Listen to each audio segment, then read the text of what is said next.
మేమే నీకు కిరీటంగా ఉండాలనుకుంటున్నాం ప్రభువా, మేమే నీకు కిరీటం. పౌలు భక్తుడు అంటాడు, మీరు నాకు ఆనందమును కిరీటమునై ఉన్నారు అని. అలాగే ఆయన ఒకరోజు నీ గురించి చెప్పే రోజు రావాలి. భూమి మీద బ్రతుకున్నన్ని రోజులు ఇదిగో నా బిడ్డ నాకు కిరీటంగా ఉంది, నా బిడ్డ నాకు ఆనందంగా ఉంది. ఆయన మనల్ని ఎంతో నమ్మి పుట్టించాడు ఈ భూమి మీద. నిజంగా మనం ఆయన మనల్ని నమ్మడానికి మనం యోగ్యులం కాదు. మనుషుని జ్ఞాపకం చేసుకుంటకు మనుషుడు ఏ పాటివాడు? ఆయన మనల్ని నమ్మాడు. ఎంత నమ్మాడంటే దేవదూతలకు కూడా లేని ధన్యత, దేవదూతలతో కూడా చేయించకూడలేని గొప్ప గొప్ప పనులు మనతో చేయిస్తున్నాడు. దేవదూతలకు కూడా ఇవ్వట్లా, చేయించకూడదు అనుకున్నాడు వారితో. నియమం ప్రకారముగా, లెక్క ప్రకారంగా, కొలతలో చూస్తే దేవదూతలు మనకంటే శ్రేష్ఠులు. ఇలాంటి దుర్లభమైన శరీరం వారికి లేదు.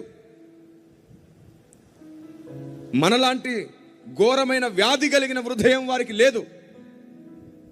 చెడిపోయిన స్వభావం, ఆదామవ్వల నుంచి సంక్రమించిన స్వభావం వారికి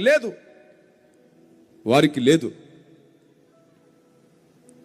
ఒకడు పాపిగా మార్చబడితే వాడి సంతానమైన మనమందరం కూడా మార్చబడ్డామనుంది బైబిల్లో. ఒకని నుండి అందరూ ఎలాగూ పాపులుగా చేయబడ్డారో మరలా అదే ఒక్కడొచ్చి అందరిని నీతిమంతుల్ని చేశాడు. దేవునికి స్తోత్రం కలుగునుగాక.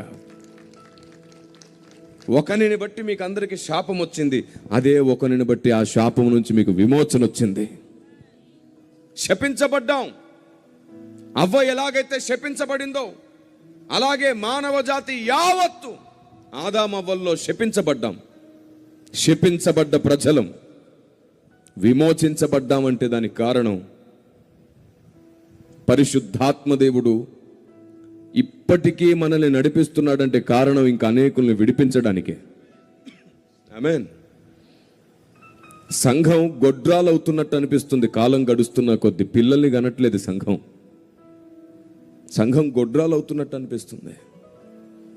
ఒకప్పుడు ప్రతి నెల కొన్ని ఆత్మల్ని మన సంఘంలో రక్షించేవాళ్ళం. ఇప్పుడు సంవత్సరానికి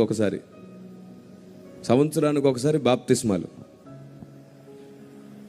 ఒకప్పుడు నెల జరిగేవి, ఇప్పుడు 6 నెలలకో సంవత్సరానికో జరుగుతున్నాయి.